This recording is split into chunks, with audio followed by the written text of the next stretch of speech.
र एउटा भजन सुरुमै एउटा भजन सुनौ जस्तो लाग्यो। राजनबाट। राजन तयार छौ?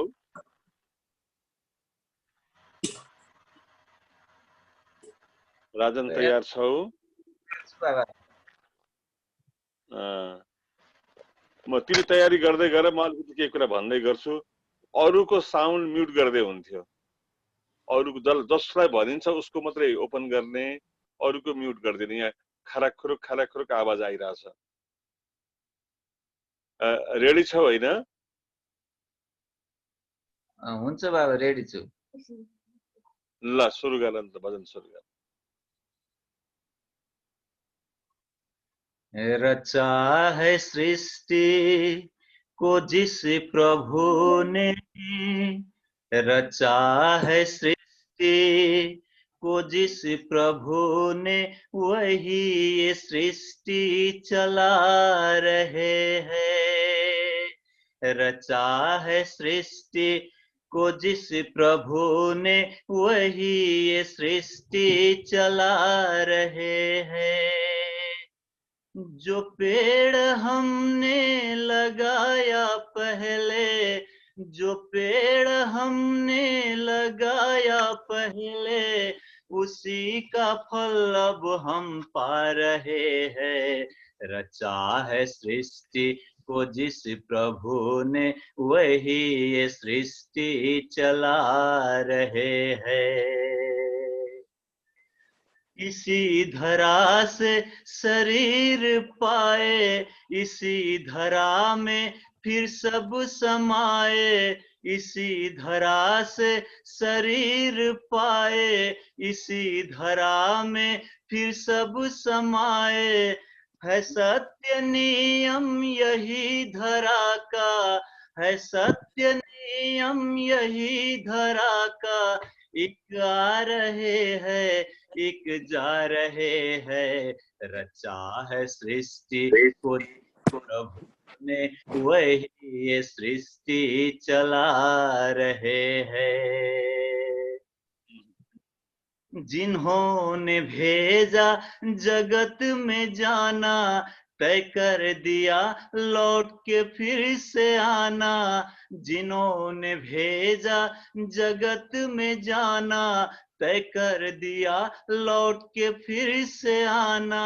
जो भेजने वाले हैं यहाँ पे, जो भेजने वाले हैं यहाँ पे, वही फिर वापस बुला रहे हैं। रचा है सृष्टि को जिस प्रभु ने, वही ये सृष्टि चला रहे हैं।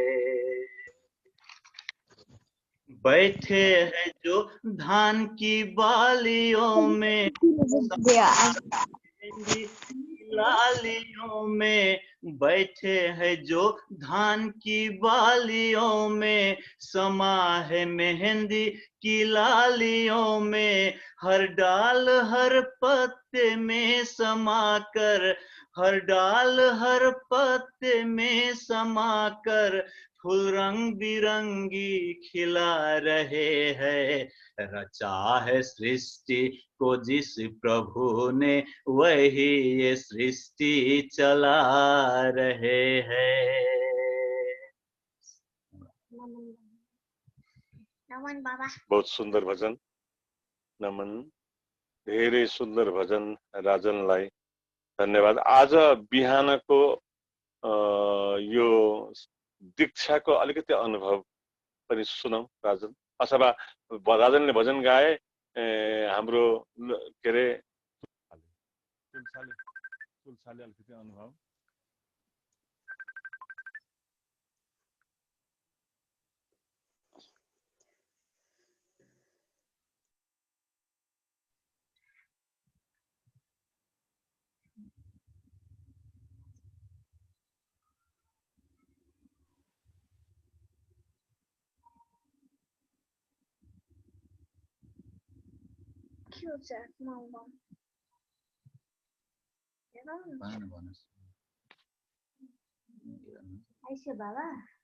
ल तुलसाको कुरा। बाबा सम्पूर्ण उपस्थिति सम्पूर्णमा नमन छ।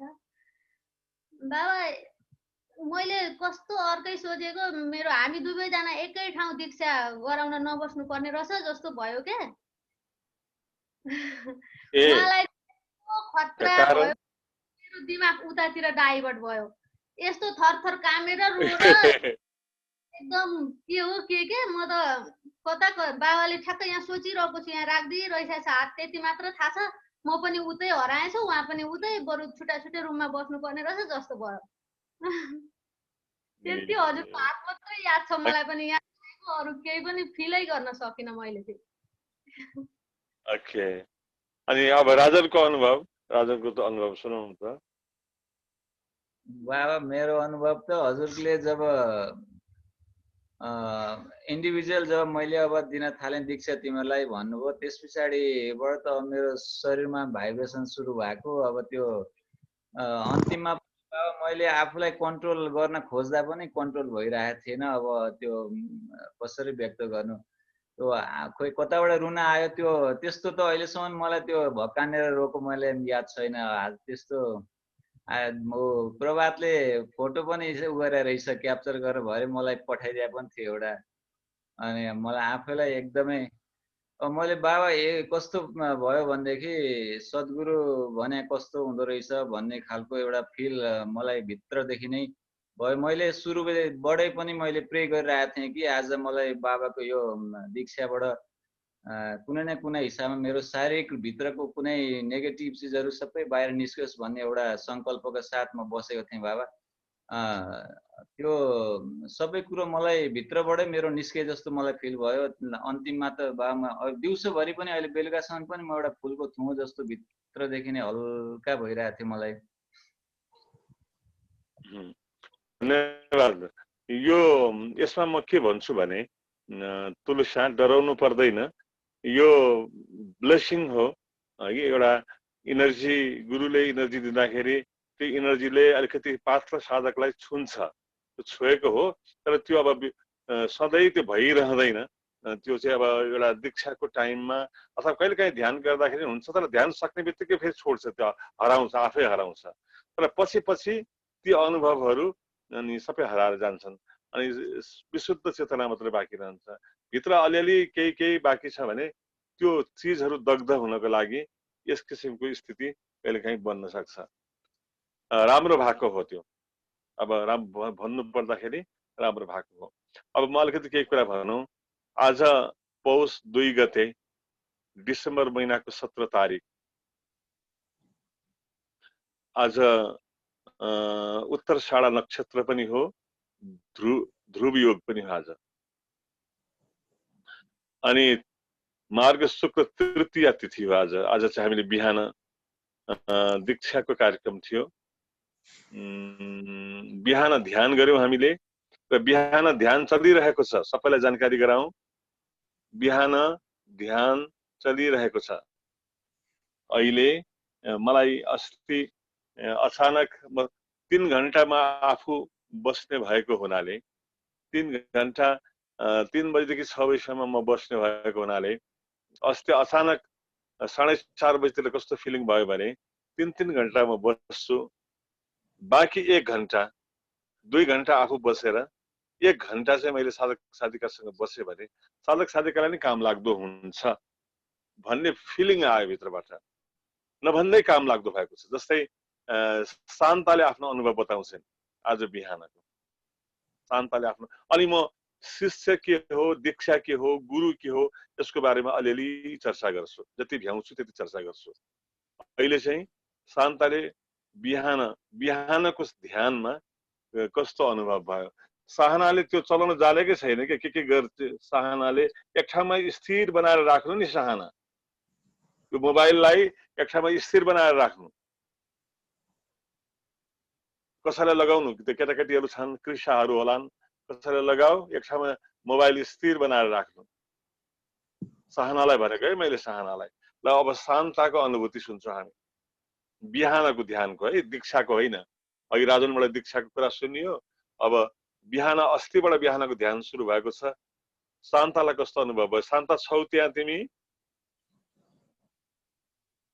अनम्युट गरिदियो शान्तालाई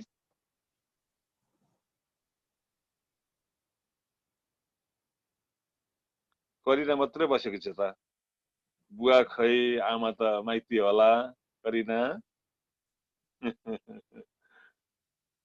गाउँमा लुगा लाएर बसेको छ बाबालाई अलिक उ छैन सन्जो थिएन अनि म आज सुतिहाल्छु भनेर अघि नै सुत्नु भएको 6 बजीतिर सुत्नु भएको ल ठिकै छ आमा त उता माइती जानु भएको छ के अरे खै त शान्ता खै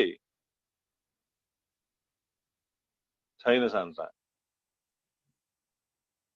यो जुमको चाहिँ यस्तो टेक्निकल्ली के आइपर्छ र बिहानको ध्यानमा विदुर छौ विदुर कोइराला बाबा नमन बाबा ओके बिहानको ध्यानमा उपस्थित भइरहेको छौ तिमी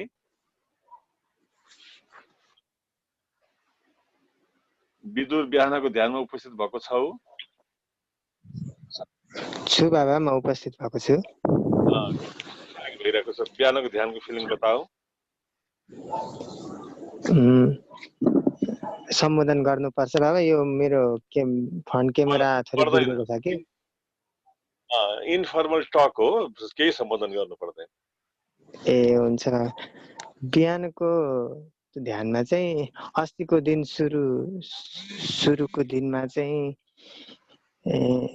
म सुतेर गरेको थिएँ अलिक के साधन एक दुईवटा पुगेन हेडफोन पुगेन र त्यतिखेर पनि कस्तो आनन्द आएको थियो अनि तर हिजो चाहिँ अघि बिहान चाहिँ नि बाबा अघि बिहान चाहिँ निकै नै गहिरो निकै नै आनन्द निकै नै एम्प्टीनेसको अनुभव भएको थियो तिमीले सायद लेखेको पनि थियो जस्तो लाग्यो मलाई कमेन्टमा कति लेखेको थियो आनन्द चौतारीतिर एकदम कि मलाई लेखेको मेरोमा लेखेको कि आनन्द चौतारीमा लेखेको होइन बा मैले त्यतिखेरै लेखेको थिएँ त्यतिखेरै मुनि तपाईले कस्तो अनुभव बताउनु भन्नु हुँदाखेरि ओके ल ठिकै छ बिहान नै बताएको थियो ओके अनि शान्तालाई के अनुभव भएको थियो बिहानको ध्यानमा म उठ्नै सकिनँ भन्दै थिइन् कति बेरसम्म बसिन् कस्तो अनुभव भएको थियो शान्ताको अनुभव सुन्न खोजेको थियो शान्तालाई देखिन मैले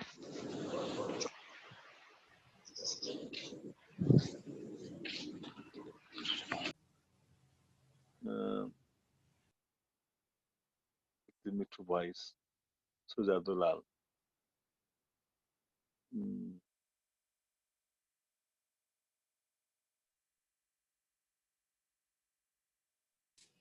शान्ता दिदी भर्खरै आइपुग्नु भयो जस्तो लाग्यो अघि हुनुहुन्न थियो नमन दिदी अनि गुरु बाबाले चाहिँ हजुरको आज बिहानको साधनामा चाहिँ कस्तो अनुभूति भयो सोध्नु भएको छ शेयर गरिदिनु नको लागि नमन मेरो ल्यापटपमा चार्ज दिएर आफै अफ भएछ यादै भएन छ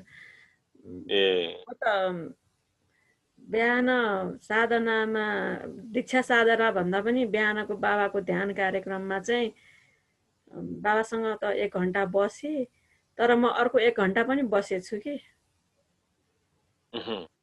2 घण्टा नै पुरै बसेछु अनि पछि त म एकदम के त्यो भनेर नि मसँग त त्यस्तो शब्दै छैन त्यति आनन्दित भएको थिएँ पछि दीक्षासम्म कार्यक्रममा चाहिँ म पुरै समय बस्न पाइनँ म अलि उ भएको हुनाले त्यति बेलाको अनुभव चाहिँ मैले अब खासै लिन त्यति पाइनँ अब बिहान दीक्षा लिनेहरूले जस्तै नाम त टिपेको थिएन तर शान्ताले पनि मैले पनि दीक्षा प्राप्त गरेँ भन्ने कुरा गरेकी थिइन् जसले दीक्षा प्राप्त गरे र एसेसेबल छ भने जस्तै अब क्यानबरामा बस्ने एकजना भाइले पनि दीक्षा प्राप्त गर्नु भएको थियो उहाँलाई त सम्भव भएन तर जसलाई यहाँ नेपालमा पनि भ्यालीमा हुनुहुन्छ र मसँग दीक्षा लिए अब गुरुलाई एकपल्ट प्रत्यक्ष भेटौँ भन्ने लाग्छ भने उहाँहरूलाई चाहिँ अर्को यो शनिबार भोलि होइन शनिबार पर्सि शनिबार आउँदा पनि हुन्छ अझ राम्रो चाहिँ यो बिहीबारको दिन आउँदो बिहीबारको दिन बिहान आउँदा चाहिँ राम्रो हुन्छ, गुरुबारको दिन। मैले एउटा जानकारी गराएँ र अब अन्त्यमा मेरो प्रवचन भन्दा अगाडि अन्त्यमा बिहानको ध्यान साधना अहिले जुन आकस्मिक रूपबाट सुरु भएको छ, त्यो ध्यान साधनाको कस्तो प्रभाव, कसैलाई केही प्रभाव परेको छ, त्यो कुरा मैले जान्न चाहे।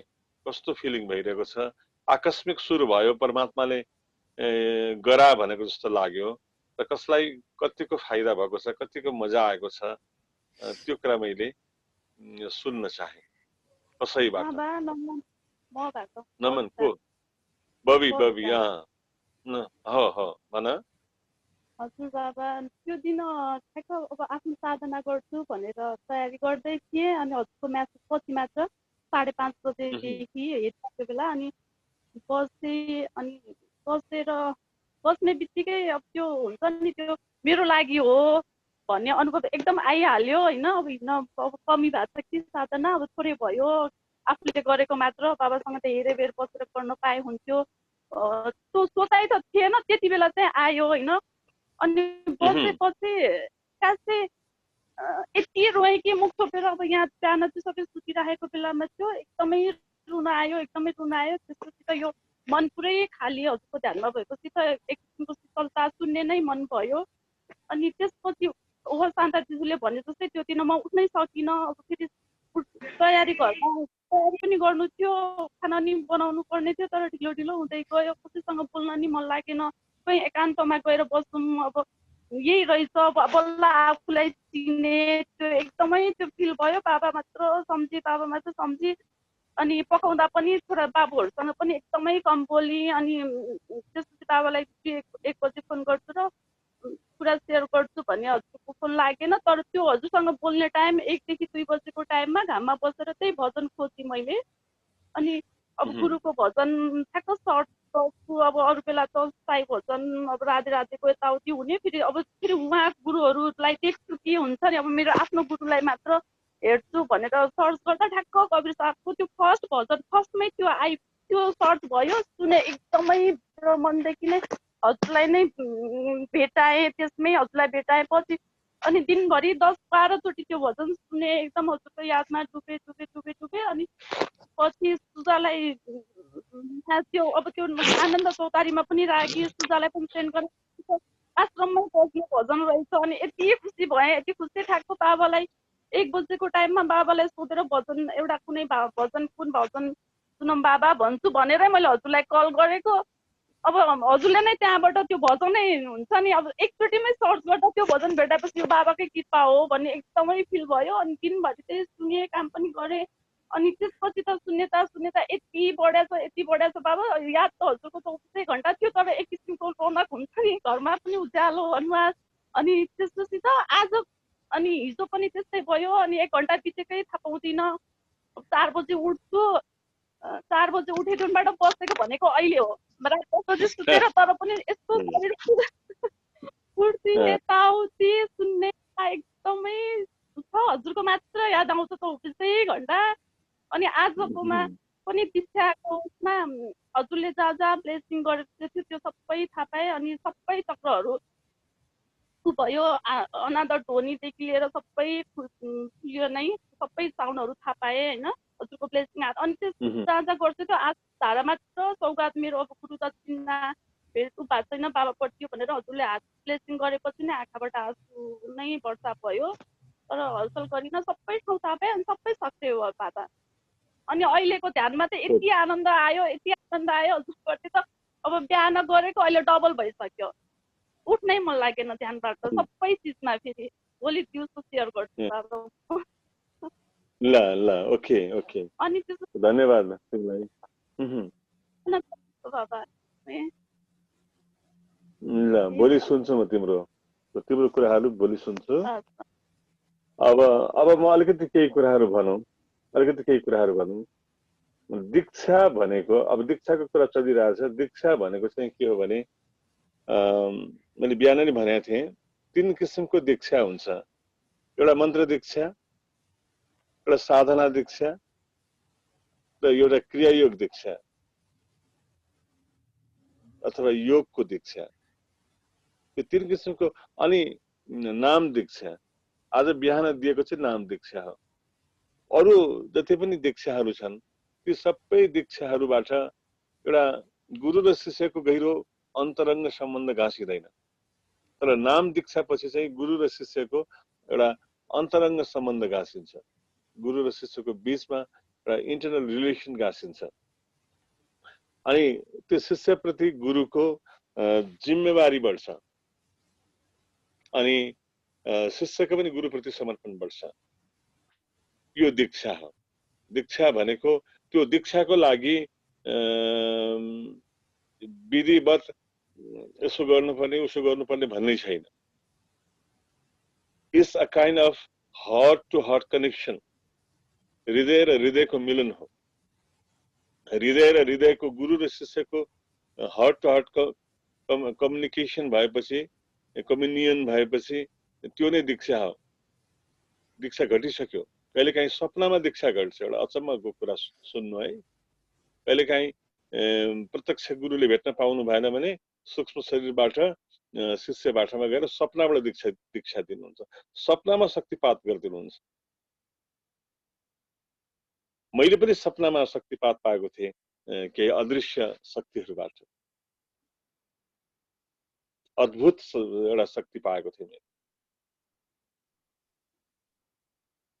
ध्यानमा बसेको थिएँ, सपना पनि नभनौँ, ध्यानमा बसेको थिएँ। ध्यानमा बस्दाखेरि अचानक एउटा कुनै सन्तको आगमन भयो। म चिन्दिनँ त्यो सन्तलाई। म मेरो आफ्नो परिवारमा सेयर गरौँ। म ध्यानमा बसिरहेको थिएँ अनि म त्यहाँ पुगेँ, मेरो सूक्ष्म शरीर त्यहाँ पुग्यो, त्यो उहाँहरू भएको ठाउँमा, त्यो के भन्छ सिद्धाश्रम जस्तो एरियामा पुग्यो। अनि त्यहाँ उहाँले प्रवचन गर्दै हुनुहुन्थ्यो। एकजना वृद्ध सन्तले पुरै सेतो हुनुहुन्थ्यो, शिरदेखि पैतालासम्म पुरै सेतो हुनुहुन्थ्यो गुरु। अनि उहाँले मलाई देखेपछि यसो हातले इसारा गरेर बोलाउनु भयो। म नजिकै गएँ, अगाडि बस्नको लागि भन्नुभयो। म अगाडि बसेँ अनि उहाँले यो औँलाले, यो भन्नाले यो बीचको औँला के यहाँ म देखाउँदैछु, यो बीचको औँलाले मेरो यो तालुमा, यो सहस्रारमा, मैले आज पहिलो पटक म सेयर गर्दैछु यो कुरा, यसरी स्पर्श गर्नुभयो, ठ्याक्कै टच गरिदिनु। अनि त पुरै झलाक झुलुक इन्द्रधनुष कलर, पुरा झलाक झुलुक। अनि आँखा खुल्यो, आँखा खुल्दा पनि त्यो झलाक झुलुक कायम छ चारैतिर। एकदम रोमाञ्चित भए। एक कुरा मैले त्यहाँ तुरुन्तै टिपेँ, बिर्सिन्छ भन्दैन, आनन्दको वर्षा भइराखेको छ, शक्तिपात भयो अदृश्य शक्तिहरूबाट।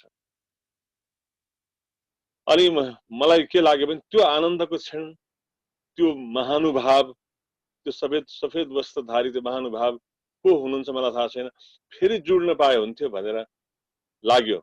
र फेरि बसेँ, बस्दाखेरि ध्यानमा बस्दाखेरि फेरि म त्यहीँ पुगेँ।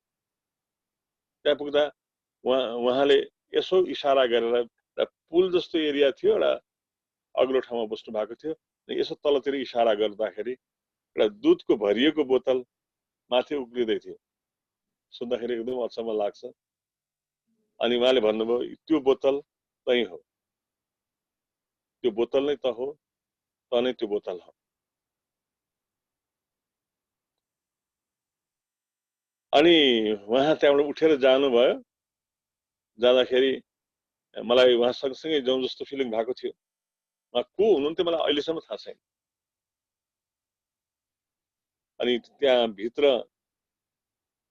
एउटा सिसाको ग्लास जस्तो घरमा प्रवेश गर्नुभयो।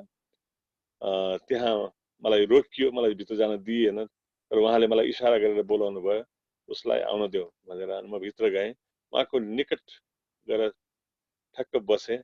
आँखा बन्द गर्दा त्यो झलक झुलुक पुरै कायम थियो, फेरि झलक झुलुक दोहोरियो। अनि त्यसपछि म ध्यानबाट बिउजेँ। अनि त्यो सबै कुराहरू म जहाँ ध्यानमा बसेको थिएँ त्यहीँ थिएँ। मैती देवीको कोठामा हो यो।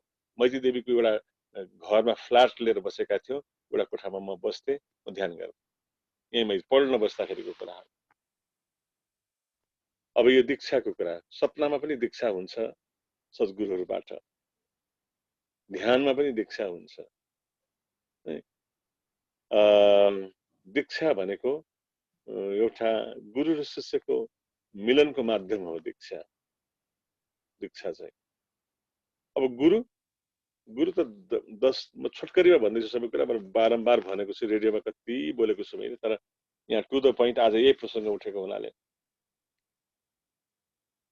गुरु चाहिँ अनेक किसिमको गुरु, आमा बुवा पनि गुरु, बच्चैदेखि आमा बुवाले हामीलाई कति सिकाउनु भएको छ, आमा बुवा गुरु। त्यसपछि टिचरहरू, स्कुलको कलेजको टिचरहरू पनि गुरु नै भए, र जनै दिने पनि गुरु भए, गायत्री मन्त्र दिने पनि गुरु नै भए। गुरु थुप्रै हुन सक्छन्, तर सद्गुरु एउटै हुन्छ। सद्गुरु को हो? सद्गुरु भनेको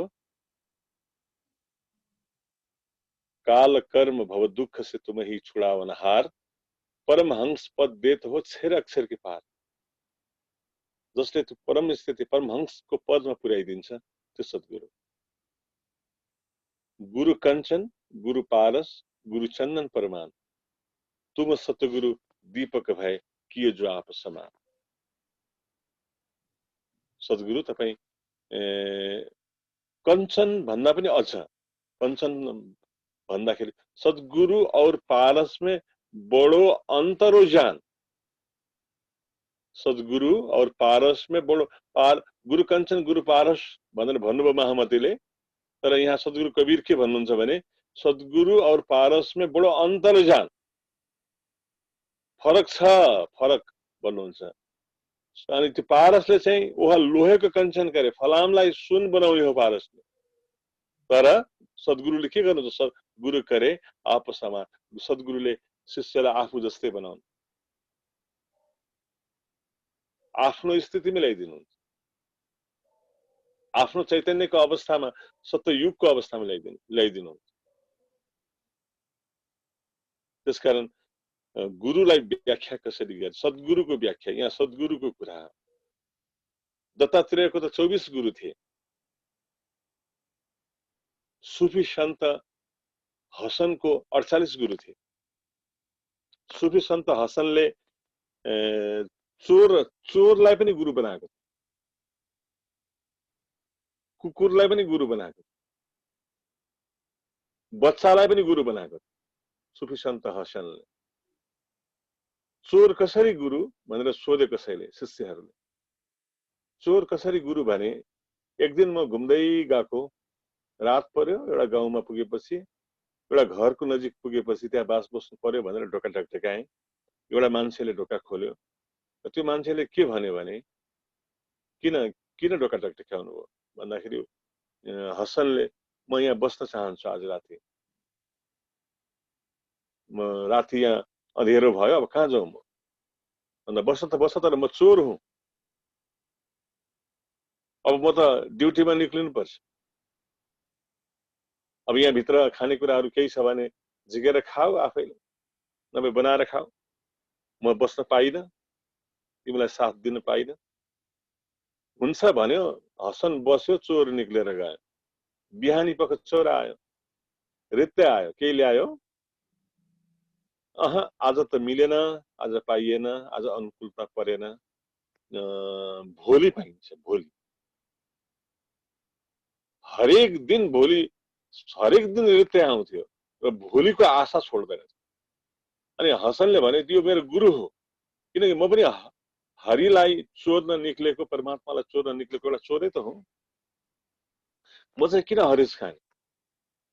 यसले यो संसारको भौतिक पदार्थ चोर्न त हरिस खाँदैन, भोलि त मैले प्राप्त गरेर छोड्छु भन्छ भने म त परमात्मा प्राप्तिको लागि निक्लेको यात्री हो, मैले हरिस किन खाने? यो मेरो गुरु हो। सबै थोक जे खाए पनि खा, तर हरिस चाहिँ नखा भनेर मलाई यसले सिकायो चोर गुरुले। अनि कुकुर चाहिँ कसरी गुरुदेव, कुकुरलाई कसरी गुरु बनाउनु भयो? एक दिन ध्यान गर्दै थिए बाबुहरू, एक दिन ध्यान गर्दै थिए। ध्यान गर्ने क्रममा म स्वतः स्फूर्त रूपमा बगिरहेको छु है, जताततै बगिरहेको छु। ध्यान गर्दै थिएँ, खोलाको किनारमा बसेर एउटा टन्टलापुर घाम थियो, प्यासी कुकुर प्यासले छटपटेर नदीमा आयो र मेरो नजिकै अलिकति पर किनारमा गएर पानी खान भनेर पानीमा यसो निहुरियो, पानीमा आफ्नै छाया देख्यो। अर्को कुकुर भन्ठाने डरायो र पछाडि धकेलियो। भयले उसलाई पछाडि धकेले, प्यासले फेरि उसलाई अगाडि धकेले, फेरि भयले पछाडि धकेले, फेरि प्यासले। भय र प्यासको युद्ध चलिरहे, मैले हेरिरहेँ। अचानक भयमाथि प्यासले जित्यो। ऊ झ्याम्म पानीमा फलायो। त्यो त छाया थियो आफ्नै, छाया मेट्यो, भ्रम मेट्यो, पानी पियो, स्नान गर्यो, तृप्त भएर त्यहाँबाट निक्ल्यो। यो कुकुर मेरो पनि त्यस्तै हो, म ध्यानमा डुब्न खोज्छु, भय आउँछ। जस्तै अघि तुलसालाई भय आयो, के भएको हो भनेर। केही भएको होइन तुलसा, म छोरी। त्यसकारण त जिउँदो मार्गदर्शक चाहियो, सपोर्टिङ डिभाइसको रूपमा भनेको त्यो कारण हो। त्यो त सौभाग्य भएको, अनुभूति भएको, गुरुले गरेको ब्लेसिङ एउटा पात्रमा परेको हो, त्यो राम्रो भएको। अनि उसले के भन्यो भने हसनले, मलाई पनि ध्यानमा प्रवेश गर्न खोज्दाखेरि भय आउँछ, फेरि बाहिर निक्लिन्छु। फेरि प्यासले फेरि ध्यानमा ठेल्छ, फेरि भयले पछाडि ठेल्छ, फेरि प्यासले। अब मैले जस्तो सुकै अवस्थामा पनि झ्याम्म त्यही कुकुरले जस्तो ध्यानमा फाल हान्नु छ, मरे पनि मर्छु, अर्को कुकुरले टोके पनि टोकोस् भन्ने आयो। र मैले झ्याम्म फाल हान्दाखेरि त मैले परमात्माको अनुभूति गरेँ। अज्ञातमा फाल हान्दाखेरि यो कुकुर मेरो गुरु हो। भय त काल्पनिक रहेछ, यो कुकुर मेरो गुरु हो। एउटा मान्छे रातभरि भिरबाट खस्दै खस्दै खस्दै खस्दै गएर एउटा हाँगामा समात्न पुगेछ। भिरबाट खस्दै खस्दै एउटा रुखको हाँगा समात्न पुग्यो।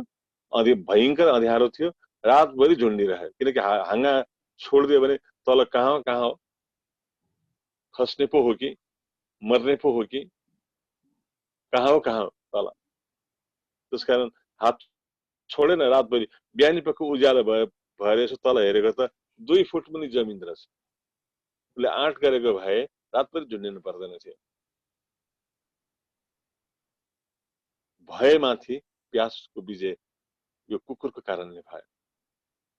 अनि बच्चा गुरुको छोरी भने यो बच्चा बत्ती बोकेर दियो बोकेर आइरहेको थियो। अनि मैले जिस्केर सोधेँ, नजिस्किनु कसैसँग भने बेकारको प्रश्न नगर्नु भन्ने शिक्षा दिन्छ मलाई यो बच्चाले। मैले सोधेँ जिस्केर बच्चालाई, यो दियो कहाँबाट ल्याए बाबु भन्दाखेरि मैले बालेर ल्याएँ। तिमीले दियो बाल्दाखेरि त्यो ज्योति कहाँबाट आयो? मैले अनावश्यक प्रश्न सोधेँ बच्चालाई। बच्चाले रिसाएर आगो भएर मलाई हेर्यो। हसनले भन्दछ, अनि झ्याप्प दियो निभाइदियो। अङ्कल, यो दियो निभ्यो नि, ज्योति कहाँ गयो देख्नुभयो तपाईँले भन्दाखेरि हो, जहाँ गयो त्यहीँबाट आएको छ। मलाई निरुत्तर, बेकारको अनावश्यक प्रश्न नसोध्नु भन्ने शिक्षा दियो त्यो बच्चाले। त्यसकारण यो त गुरुहरू, तर सद्गुरु एउटै हुन्छन्। सद्गुरुको महिमा त्यो त सहस्त्र फण भएको शेष नागले पनि गाउन सक्दैन भनेर शास्त्रले भन्दछ। गुरुको बारेमा धेरै, त्यसकारण सम्झी बुझी गुरु कीजे साधु भाइ, सम्झी बुझी गुरु कीजे भन्ने भनाइ छ। अब म शिष्यमा आउँछु। अब शिष्यको बारेमा मैले विगतमा पनि रेडियोमा भनेको एउटा कथा छ, मलाई असाध्यै प्रिय लाग्छ त्यो कथा। त्यो कथा म तिमीमा यहाँ राख्ने कोसिस गर्छु। शिष्यको कथा, त्यो कथाबाट कुरोलाई टुङ्ग्याउँछु। 9 बज्यो, म 5-7 मिनटमा 10 मिनट भित्रमा कथालाई टुङ्ग्याउने कोसिस गर्छु। हामीले 9:15 मा सुरु गरेको हुनाले हामी 1 घण्टा चाहिँ जान्छौँ। 1 घण्टा जान्छौँ। कथा ध्यान दिएर सुन्नु सबैले। शिष्य कस्तो हुनुपर्छ? जसले शीश चढायो ऊ शिष्य। शीश भनेको टाउको काटेर चढाउने हो त होइन, के चाहिँ हो त भन्दाखेरि शीश भनेको अहंकार, अहंकार चढाउने हो।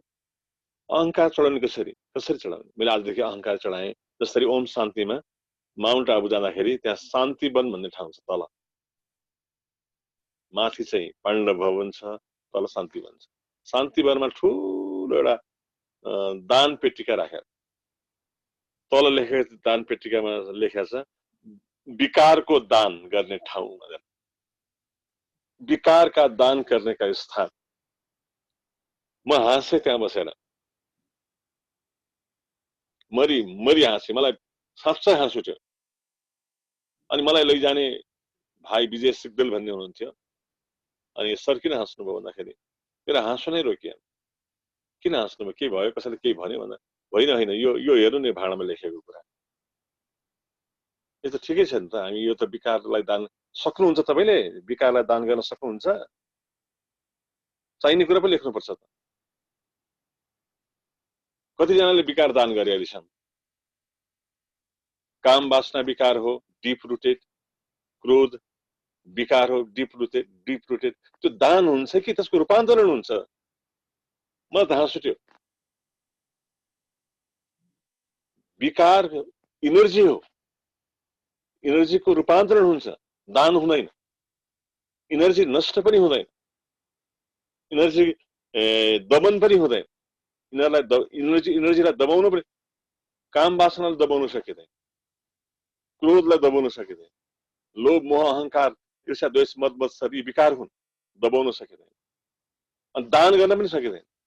सजिलो हुन्थ्यो नि, मैले दान गर्दै मेरो पञ्चविकार अष्टपाशरी पुरा दान गर्दै एकैचोटि झ्याप्पै दान बाक्स दान पेटिकामा हाल्दिए, म त मुक्त भएँ। त्यति सजिलो छ? बाबा हो, त्यति सजिलो भइदिएको भए आज यत्रो बिहान 3 बजेदेखि उठेर साधना गर्नुपर्छ रूपान्तरणको लागि। रूपान्तरण गर्ने हो विजयजी, बुझ्नुहोस्, तपाईँ बुझाउनुहोस् नि सबैजनालाई भनेको। उहाँ निरुत्तर हुनुभयो, उहाँसँग जवाफ दिएन।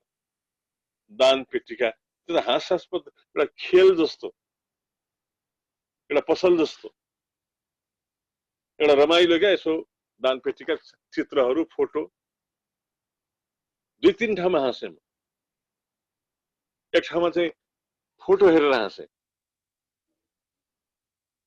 फोटोमा के लेखेको थियो भने एउटा बुढो मान्छेले, दाँत नभएको बुढो मान्छेले लाम लाम भन्दै थियो, त्यहाँ लेखेको थियो लाम लाम भनेर। बुढो भएपछि यसरी जिब्लोले राम राम भन्नु पर्ने ठाउँमा लाम लाम भन्छ। त्यसकारण बेलायमा चाहिँ अध्यात्ममा जोड्नुहोस् भन्न खोज्यो होला उनीहरूले। अनि त्यो लाम लाम भन्यो, त्यो चाहिँ गलत भयो भन्ने इशारा देखाइयो त्यहाँ। मैले भने जिब्रोले राम राम भन्नुहोस् कि लाम लाम भन्नुहोस्, भावले के भन्छ भन्ने कुरा होइन। म त हाँस उठ्यो यो देखेर। एकातिर एउटा भिडले, आज मैले भिडको कुरा गर्दै थिएँ आज बिहानको साधनामा, एउटा हिन्दूको भिडले के भन्छ भने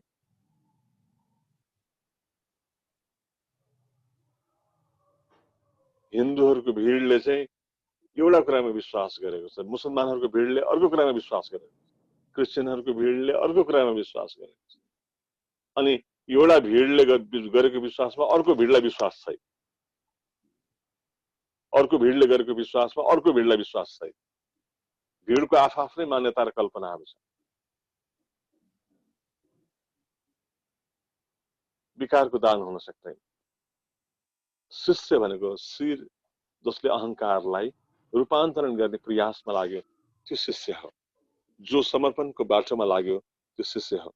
त्यस्तै शिष्य एउटा थिए एकनाथ स्वामी। म कथा भन्दैछु है, मैले पहिला नि भनेको, तर मलाई असाध्यै प्रिय छ यो कथा, दोहोऱ्याइ भन्न चाहन्छु र यो कथाबाट आजको सत्सङ्गलाई हामी टुङ्गी आउँछौँ। एकनाथ स्वामीको जन्म चाहिँ, उहाँ चाहिँ यो महाराष्ट्र, भारतको महाराष्ट्रमा पैठन भन्ने गाउँ थियो, छ अहिले पनि। त्यो पैठन भन्ने गाउँमा भएको। अनि आमा बुवाको चाहिँ सानैमा मृत्यु भयो। एकनाथ स्वामीको आमा मातापिता उनी सानो छँदाखेरि बिते। अनि हजुरबा हजुरआमाले पालेको एकनाथ स्वामीलाई बडो प्रेमले स्नेहले, तर जति प्रेमले जति पुलपुल्याएर पाले पनि पूर्व जन्मको संस्कारले गर्दाखेरि उनलाई संसारको केही कुरामा रुचि थिएन। आज विदुरले एउटा कुरो लेखेको मलाई अलिअलि याद आउँछ, बाबा मलाई केही कुरामा पनि रुचि छैन भनेर। अब एउटै रुचि छ, बाबाको निकट बसेर साधना गरौँ।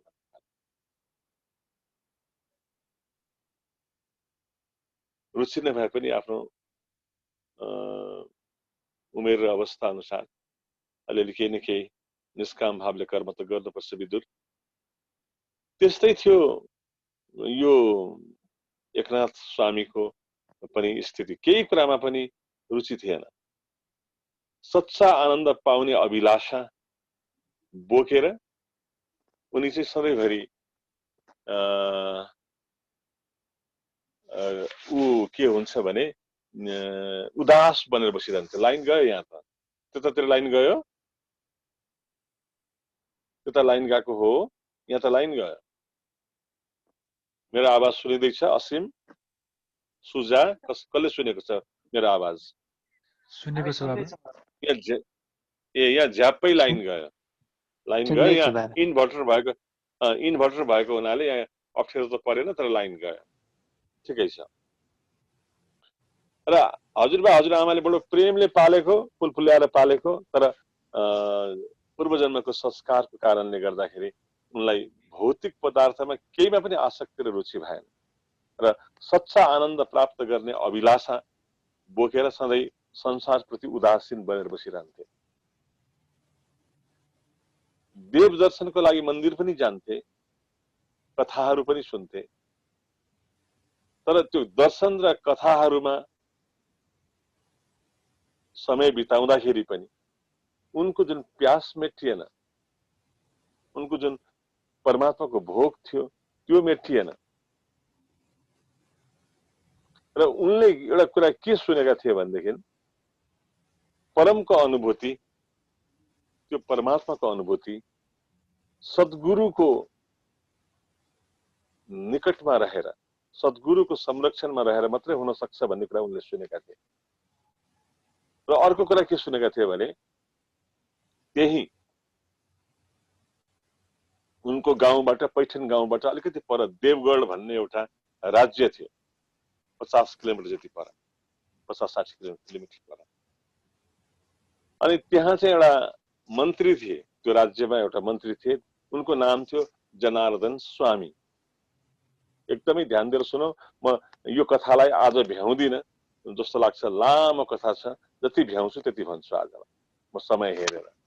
अब हामीसँग 10-15 मिनट मात्रै बाँकी छ, 10-15 मिनटमा जति भ्याउँछु। साह्रै मिठो कथा लाग्छ मलाई यो। जनार्दन स्वामी चाहिँ मन्त्री थिए, दिवान। कहाँका? देवगढ भन्ने ठाउँ, देवगढ राज्य थियो, लगभग उनको पैठन गाउँबाट 50-60 किलोमिटर पर। अनि उनी ती मन्त्री जनार्दन स्वामी चाहिँ मन्त्री त थिए, संसारको व्यवहारमा त थिए, तर किचड कमलवत, जल कमलवत, हिलोमा फक्रिएको कमलको फूल जस्तो टक्रक्क माथि अलग। र उनले के संकल्प गरे, एउटा भाव उनलाई प्रबल भाव उठ्यो एकनाथ स्वामीलाई भने म जनार्दन स्वामीलाई म सद्गुरु बनाउँछु मेरो आफ्नो, र उनको शरणमा जान्छु म। अब म कुनै पनि हालतमा उनको शरणमा मेरो जानै पर्छ। अब अरू मेरो आनन्दको कुनै उपाय छैन भनेर सोचे उनले। तर हजुरबा हजुरआमाले यति मायाले पालेको, अब उनीहरूलाई छोडेर कसरी जाने? बुढेसकालमा उनीहरूको छोराछोरी पनि बिते, मेरो बाबु आमा पनि छैनन्, एक्लो छोडेर कसरी जाने? हजुरबा हजुरआमाको माया लाग्छ, कसरी जाने? हजुरबा हजुरआमा पनि जहिले पनि कस्तो बैरागी केटो यो नाति, कस्तो बैरागी भनेर चिन्तित रहन्थे। तर प्रभु प्रेमको बाटोबाट हटाउन पनि चाहँदैनथे एकनाथलाई हजुरबा हजुरआमाले। अन्त्यमा मोहमाथि प्रेमले विजय प्राप्त गरे। अनि एकनाथले गुरु महाराज जनार्दन स्वामीको सद्गुरुको संरक्षणमा जाने दृढ संकल्प गरे। एक एक शब्द सुनो है, मैले बिस्तारै भन्दैछु। गौतम बुद्धले राजकुमार सिद्धार्थले जस्तै, राजकुमार सिद्धार्थले के गरे? घर छोड्ने बेलामा राति मध्यरातमा उठे, त्यतातिर नजाऊ, कथा लामो हुन्छ, धेरैलाई थाहा छ। त्यसै गरी यहाँ पनि मध्यरातमा उठे एकनाथ स्वामी। उनी अहिले त्यो बेलामा त सानै बच्चै थिए, एकनाथ मात्रै थिए। एकनाथ उठे, संसार गहिरो निन्द्रामा सुतिरहेको थियो र हजुरबा हजुरआमा पनि लास झैं गहिरो निन्द्रामा थिए। तर एकनाथको आँखाबाट निन्द्रा कोसौं टाढा थियो। निन्द्राको नामोनिशान थिएन। होस पनि कसरी? जसलाई आफ्नो घरको चारैतिर आगो लागेको थाहा पाउँछ, त्यो व्यक्ति भित्र सुतेर बस्न सक्छ?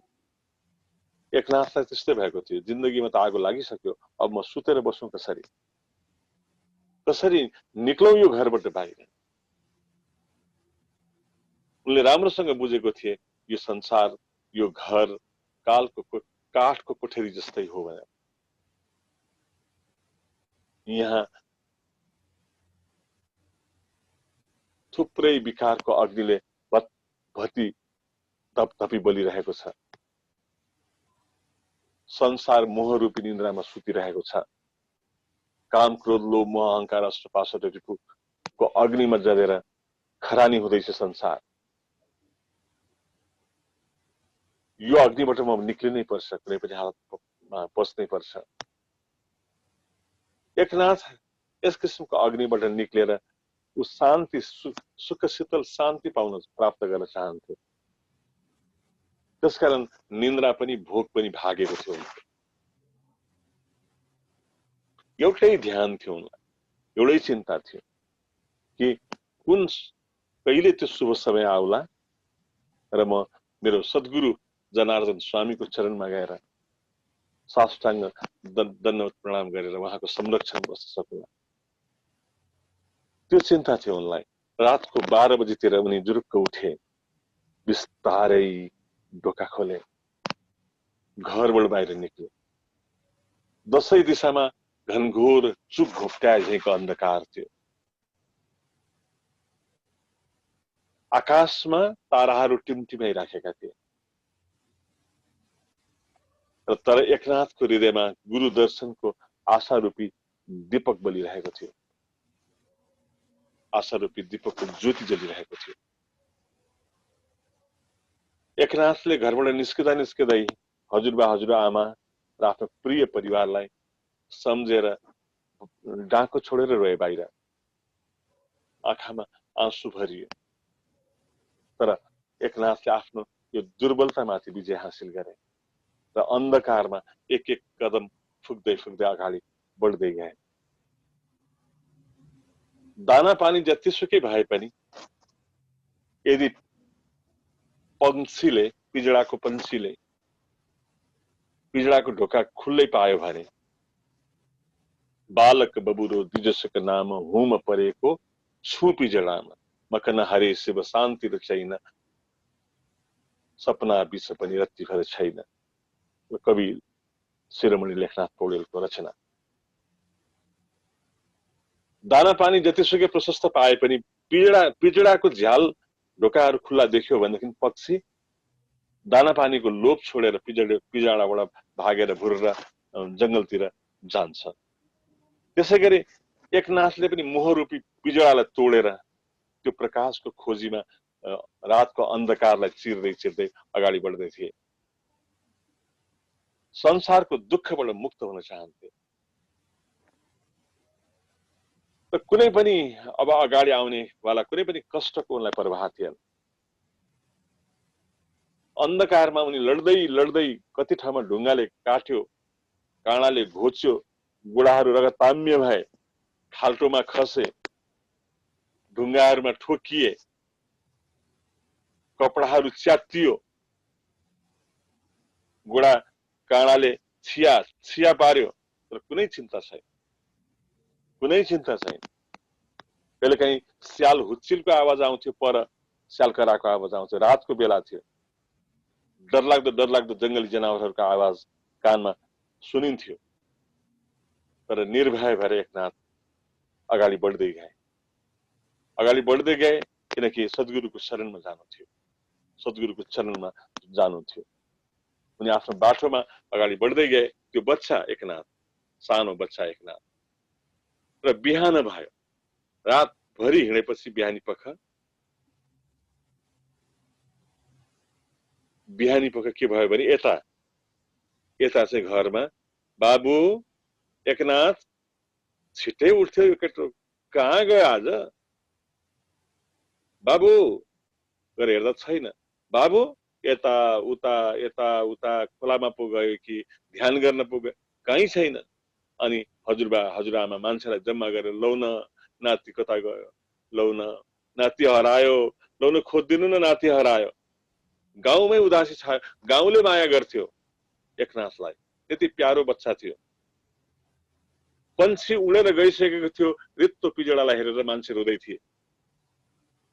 एकनाथको घरमा एकदमै कोलाहल मचिरहेको थियो। त्यही बेलामा यता चाहिँ एकनाथ एउटा नदीको किनारमा आफ्नो नित्य कर्म सिद्ध्याएर आफ्नो गोडामा घोचिएको काँडाहरू झिक्दै थिए, रगतहरू बगेको पानीले पखाल्दै थिए। पथिकलाई पथले थकाएर चुर पारेको थियो,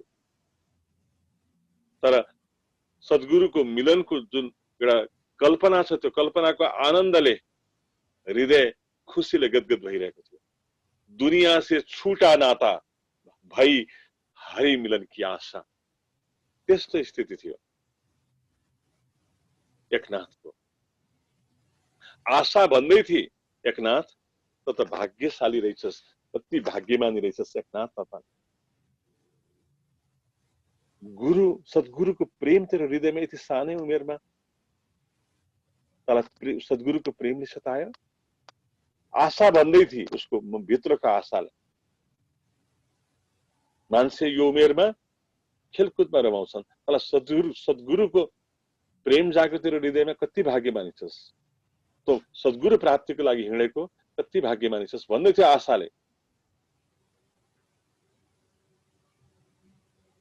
तर एकातिरबाट मनले भन्दै थियो सद्गुरुले स्वीकार गरेनन् भने पुग्न त म पुगुला, सद्गुरुले आफ्नो घरमा स्थान दिएन भने उनी पनि गृहस्थ आश्रममा छन्, म के गर्ने होला त्यो बेलामा, त्यस्तो बेलामा म के गर्ने होला। म अब एकदम अन्तिम छोडेर नजाउँ, म रेसमा छोडेर गएको देख्दैछु म अहिले यताबाट। एकैछिन यति गहिरो कथालाई छोड्न नसकौं। अनि एकनाथले त्यो नदीमा थकावट दूर गर्नको लागि हातगोडा धोए, स्नान पनि गरे, पानी पिए। अब खानेकुरा त केही थिएन बोकेर ल्याएको। अनि घरतिर फर्केर कल्पना गरे हजुरबाको आमाको स्थिति के भइरहेको होला। मैले यो बुढेसकालमा किन पीडा पुर्याएँ, मलाई किन सद्गुरु मिलनको यो प्यासले यति पीडा दियो। हजुरआमा हजुरबुवालाई समेत मैले छोडेर आउनु पर्यो। अनुहार एकदमै अँध्यारो भयो उनको। हजुरबा हजुरआमालाई सोधेर मोहले फेरि घेर्यो उनलाई, आसक्ति फेरि घेर्यो। एउटा कुरा के छ भने कुटुम्ब परिवारलाई त्यागेर जान त सजिलो छ, तर उनीहरूलाई बिर्सन गाह्रो छ। कुटुम्ब परिवारलाई छोडेर जान त सजिलो हुन्छ होला, तर बिर्सन गाह्रो। यति गहिरो हुन्छ मोह विकार भन्ने कुरा। एकदमै डिप रुटेड हुन्छ। काम पछि मोह विकार अत्यन्त गहन हुन्छ। र संसारको भवरोगबाट मुक्ति पाउनको लागि सद्गुरु रूपी वैद्यको शरणमा जान लाग्यो।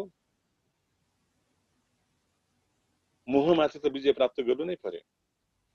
घरको याद गरेर यस्तै के कल्पना गरेर एकनाथ त्यो नदीको किनारमा छटपटिरहेका थिए, बेचैन भइरहेको थिए। उनको अनुहार अँध्यारो मलिन स्पष्ट देखिन्थ्यो, केही सोचिरहेका थिए। आँखाबाट बरबरी आँसु आयो। अनि डाको छोडेर उनले के भने हजुरबा हजुरआमा मलाई माफ गर्नुहोस्, मलाई माफ गर्नुहोस्। म सद्गुरुको शरणमा जाँदैछु। त्यहाँ गएर मैले केही प्राप्त गरेपछि पहिला आएर यहाँहरूलाई त्यो प्रसाद बाँड्ने, मलाई क्षमा गर्नुहोस्, मलाई माफ गर्नुहोस् भनेर त्यहाँ बसेर पनि बच्चा त हो, 12-13 वर्षको बच्चा डाको छोडेर रोँदै थिए। अचानक उसले के देख्यो भने एकजना मान्छे घोडा चढेर ठिङ्ग अगाडि उभिएको छ। एकदमै भव्य व्यक्तित्वको मान्छे घोडा चढेर चाहिँ एकनाथको अगाडि उभिएको छ।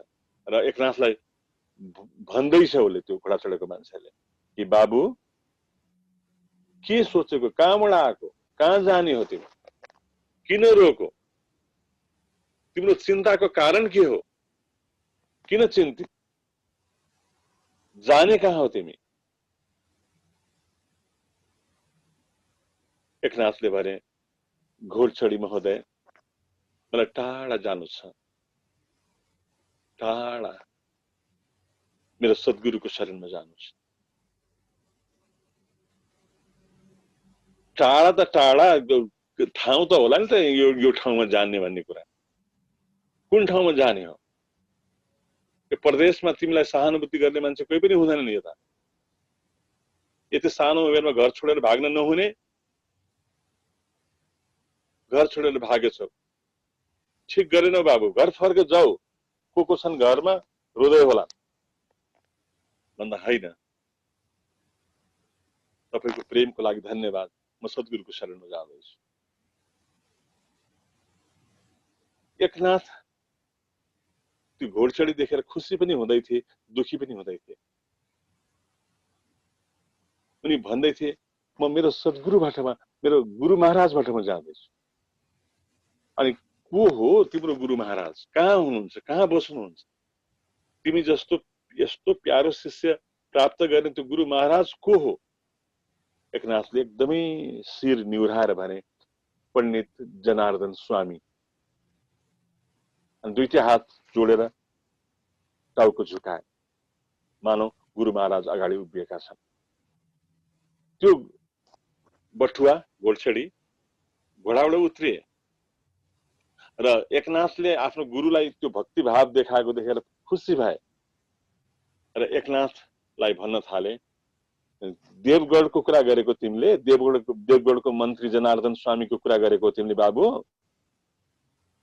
भन्दा हजुर हजुर, उहाँ नै मेरो गुरु, त्यो महापुरुष, त्यो आत्मसंयमी, त्यो शीतल स्वभाववाला, सदा सबैमाथि कृपा दृष्टि राख्नेवाला, चैतन्यको शिखरमा प्रतिष्ठित त्यो महानुभाव मेरो गुरु। अनि म त चिन्छु बाबु उहाँलाई, म चिन्छु, तर उहाँले कुनै चेला बनाएको जस्तो त लाग्दैन मलाई। उहाँको अब जिन्दगीमा कोही चेला बनाएको जस्तो लाग्दैन। तर जाऊ, अनि म पुर्याइदिन्छु, आऊ, म त्यतै जाने हो भन्दा होइन, म पैदलै जान्छु, यहाँसम्म त पैदल आएँ, अब कति बाँकी होला र? म कष्ट गरेरै जान्छु, म दुःख गरेरै जान्छु। सुख र सुविधापूर्वक गुरुचरणमा पुग्नु भन्दा दुःख र कष्टपूर्वक गुरुचरणमा पुग्दाखेरि बढी आनन्द आउँछ जस्तो मलाई लाग्छ भनेर एकनाथले भने बच्चाले। त्यसपछि त्यो घोडचढी अगाडि बढ्यो। अब अन्तिममा म भन्छु है, अन्तिममा उनी हिँड्दै गए छोटकरीमा। अब उनी हिँड्दै गए अनि बाटोमा कसैलाई सोधे देवगढ कति टाढा छ? एकजना अर्को बटुवाले त्यो परको गाउँ देखियो नि, सहर, त्यही हो देवगढ। आहा, सारा थकाइ मेटियो, किनकि सद्गुरुदेवको गाउँ देखियो, जहाँ सद्गुरुदेव मेरो मेरो गुरुदेव बस्नुहुन्छ। एकदमै पक्कै पनि बाटो टाढा थियो, तर सम्पूर्ण थकाइ मेटियो, सम्पूर्ण दूरीहरू मेटिए र सोध्दै सोध्दै सोध्दै सोध्दै जनार्दन स्वामीको घरमा पुगे। म लास्टमा अगाडिको कुरा म अर्को दिन कुनै दिन चर्चा गरौँला। पुगेपछि उनले सोध्दै सोध्दै पुगेपछि अनुमति लिएर भित्र प्रवेश गरे। अनि भित्र जनार्दन स्वामी केही लेख्दै हुनुहुन्थ्यो टेबलमा घोप्टिएर। उनी प्रत्यक्ष हात जोडेर उभिएर गुरुदेवलाई निहारी अपलक आँखा नझिम्काइकन निहारिरहे। अनि गुरुदेवले केही थाहा नै पाउनु भएन, लेखिरहनु भयो र करिब करिब 15-20 मिनट आधा घण्टासम्म आफ्नो काम सकेपछि अनि गुरुदेवले बिस्तारै आँखा उठाएर हेर्नुभयो। एकनाथ झसङ्ग भए। गुरुदेव, हजुर किन लुकाउनु भएको गुरुदेव आफूलाई? जनार्दन स्वामी त त्यही व्यक्ति रहेछ जो खोलाको किनारमा घोडा चढेर आएको छ, जसले बाटो देखाइदिएको छ, जसले आऊ म पुर्याइदिन्छु भनेको छ। त्यही बेलामा मलाई किन भन्नु भएन गुरुदेव? डाँको छोडेर रुन थाले घोप्टिएर। त्यसपछि सद्गुरुको चरणलाई आफ्नो नयन अश्रुले पुरै पखालिदिए। अनि जनार्दन स्वामीले बिस्तारै उठाएर छातीमा टाँच्नु। बाबु आइपुग्यो, गाह्रो त भएन, अप्ठ्यारो त भएन तिमीलाई, दुःख त भएन। एकनाथको बोली रोकियो, आँसु मात्रै बगिरह्यो। गुरुदेवलाई कुनै जवाब दिन सके। शिष्य यो हो। थुप्रै छ कहानी। मैले आज गुरु र शिष्यको मिलन गराएँ। योभन्दा अगाडिको कथालाई कुनै सत्सङ्गमा फेरि तपाईहरूले सम्झाउनु भयो भने जोडौँला। शिष्य हुन सजिलो छैन। एउटा साँचो शिष्यले सामान्य गुरुलाई सद्गुरु बनाइदिन्छ। एउटा कुरा म भनौँ, शिष्यत्वको स्थितिलाई कसैले प्राप्त गर्छ भने त्यसले अरू केही पाउनु पर्ने कुरा बाँकी रहँदैन। शिष्यत्व नै पूर्णत्व हो। शिष्य सद्गुरुको शरणमा छाया झैं हुन्छ। हर पल, अघि भन्दै थिए नि कसैले 24 घण्टा बाबालाई स्मरण गर्छु। बहुत सुन्दर कुरा। मानसिक रूपबाट भए पनि आफ्नो सद्गुरुसँगै मौका मिल्ने बित्तिकै जहाँ सद्गुरु बस्नुहुन्छ त्यहाँ चाहिँ पुग्नै पर्छ। कुनै पनि हालत, कुनै पनि या त बहानाले टार्छन् व्यक्तिहरू। अचम्म छ, मेरो यो काम छ, मेरो त्यो काम छ। आज सद्गुरुले सत्सङ्गको लागि बोलाउनु भएको छ।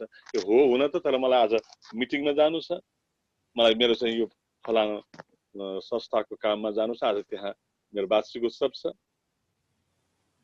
बहुत अप्ठ्यारो छ, बहुत गाह्रो छ। शिष्य हुनु सजिलो कुरो होइन। शिष्य सजिलो, तर जब शिष्यत्वको स्थितिलाई प्राप्त गरिन्छ अब प्राप्त गर्नुपर्ने कुरो केही बाँकी रहँदैन। त्यसकारण शिष्यत्वको गरिमा, शिष्यत्वको महिमा गुरु भन्दा पनि माथि छ।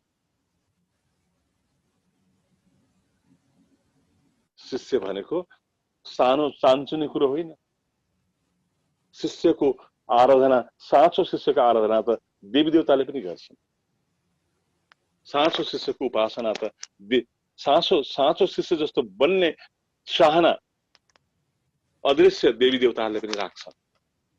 त्यसकारण हरेक व्यक्ति साँचो शिष्य, अब त गुरु बन्ने पो रहर त व्यक्तिलाई त अलिकति केही अनुभूति हुने बित्तिकै गुरु बन्न पाए हुन्थ्यो। शिष्य बनौ न, पहिला साँचो शिष्य बनौ। गुरु त स्वाभाविक रूपमा अस्तित्वले बनाइदियो।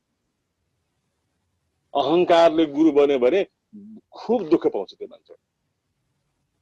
सबभन्दा ठुलो, संसारको सबभन्दा ठुलो अहंकार गुरु बन्ने चाहना। गुरु बन्ने चाहना राख्ने होइन, तर साँचो शिष्यत्वको स्थितिलाई प्राप्त गर्यो भने अस्तित्वले त्यसलाई गुरुपदमा पुर्याइदिन्छ। धकल्दै धकल्दै घोक्री ठ्याक लगाएर गुरुपदमा पुर्याइदिन्छ। म बग्न थालेँ भने रातभरि बग्न सक्छु। मेरो यो प्रवाहलाई यही मैले विश्राम दिन चाहे। अब अन्तिममा कसैलाई केही भन्नु छ भने भनौँ, होइन भने अब हामीले सत्सङ्गलाई समापन गर्छौँ।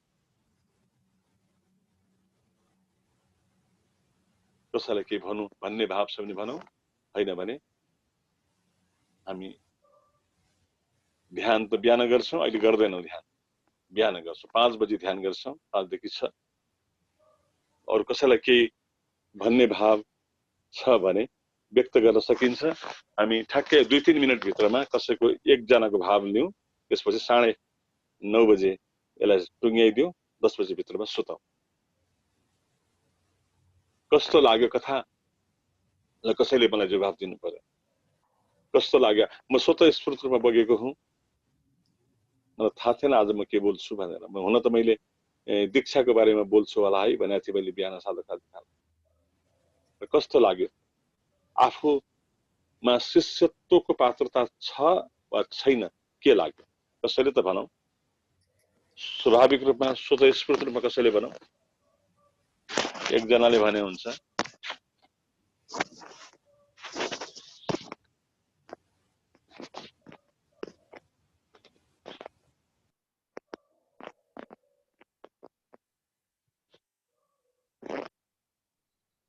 कसैले पनि भन्दैन। शिष्यहरू त पक्का शिष्य पाएको छु मैले। शिष्य बन्न गएर हेर्नु बाबा, अब हजुरसँग यसरी नै जोडिँदै जाने संकल्प गरेका छौँ। पक्कै पनि एउटा असल शिष्य बन्न सक्छु भन्ने अठोट लिएको छु बाबा मैले। बहुत सुन्दर कुरा, बहुत सुन्दर। हाम्रो साधक साधिकाको चेष्टा असल शिष्य बन्नको लागि हो। असल शिष्य हुने बित्तिकै धेरै कुरा उसले प्राप्त गर्छ। आफै अस्तित्वले वर्षा गर्छ, आफै अस्तित्वले परमात्माले वर्षा गर्छ उसको लागि।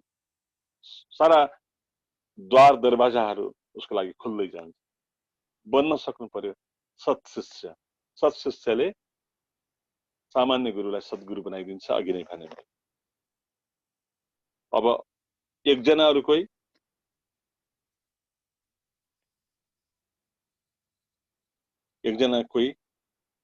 कसैलाई आजको सत्सङ्गको भाव अनुभूति व्यक्त गरे पनि हुन्छ।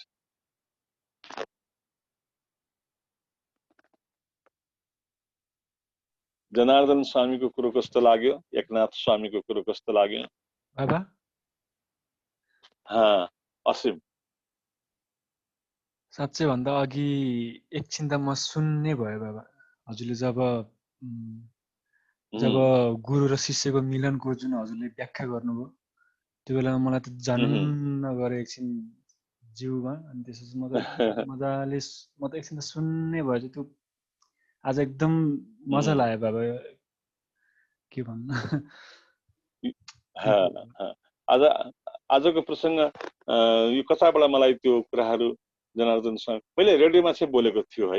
यो प्रवचनलाई मैले रेडियोमा अलि लामो पाराले बोलेको थियो, तर यहाँ मैले छोटकरीमा गुरु र शिष्य कस्तो हुनुपर्छ भन्ने सन्दर्भमा एकनाथ स्वामीलाई उद्धृत गरेको हुँ।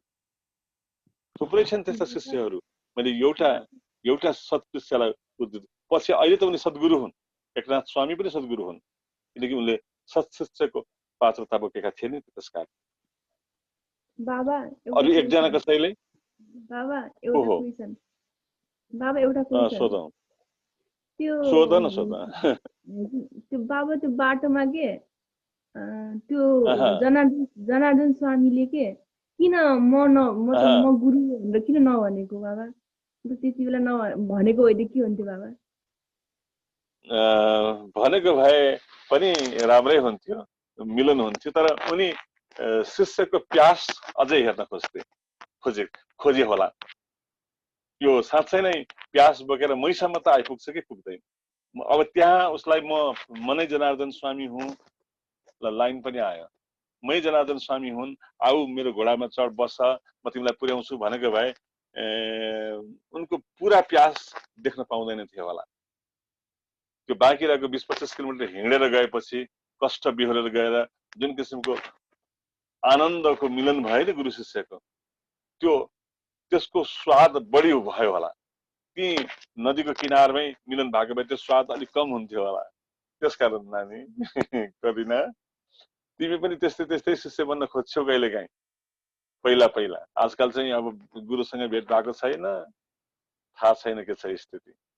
अब यहाँ दादाले भन्दैछ फागुन महिनामा बाबालाई लैजानुपर्छ भन्दैछ। मलाई अहिले भर्खरै पनि के भन्छ कैलालीबाट बुधबार गएर सोमबार गएर बुधबार आउने निम्तो थियो।